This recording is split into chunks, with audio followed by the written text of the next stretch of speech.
the first time you ever did stand-up comedy? That would have been February of 2005, right here, La Jolla Comedy Store.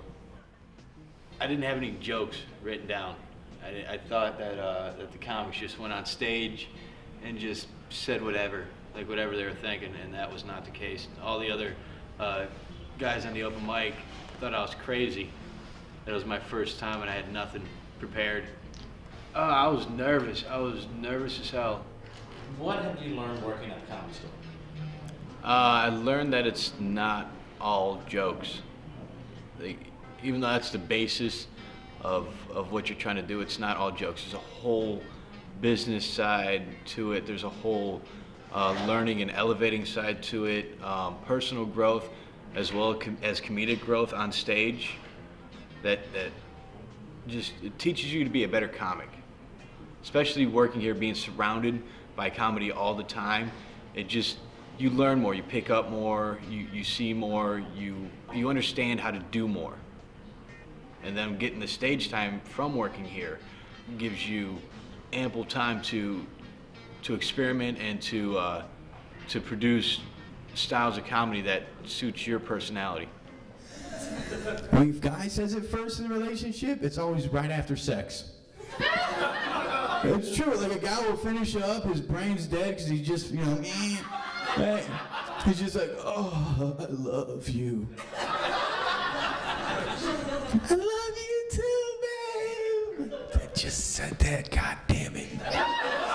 And then he doesn't tell anybody for like 2-3 months until he's at a bar with his buddy and 2 hot chicks walk in. He's like, hey Dave, let's go get him. He's like, I can't, I fucked up, man. Yeah, I grew up in Chicago and then I've spent the last 13 years almost out here. When you're in Chicago, about 85 to 90% of the people that live in Chicago are from Chicago. When you live in San Diego, 85, 90% of the people that are living in San Diego are from other parts of the country. It's a very diverse American city, whereas Chicago is just set in like Chicago type ways. When I was 8 years old, I was supposed to be asleep and I wasn't. I decided to sneak and watch some TV and I ended up turning on Howie Mandel's Watusi Tour. I was a little kid and I was dying laughing. I thought it was the funniest thing in the world. And ever since then I was like, I want to do that. I can do that. I want to do that. Now granted, my comedy is nothing like Howie Mandel's, but it opened my eyes to a world that I felt like I wanted to be in, and I am it now. I'm like, hey, Steve, man, thanks for the drinks, thanks for the ride, thanks for everything.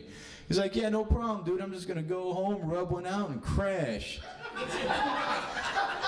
Like, why are you telling me this? Now highlights on ESPN are ruined because I got the visualization of Steve beating his shit all goddamn night.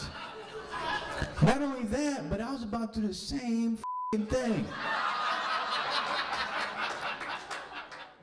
This would be the 3rd annual Toys for Tots show. I've been, doing them ever since I've been able to, since I've had to go ahead to put this type of show together. And it's something for me because I grew up really poor and had some really, not super horrible, but looking back I realized, yeah, there were some bad Christmases, but I always knew a bunch of poor kids that didn't have anything.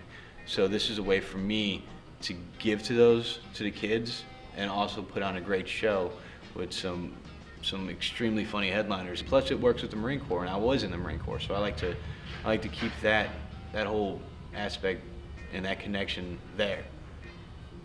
Famous people have come off of this stage.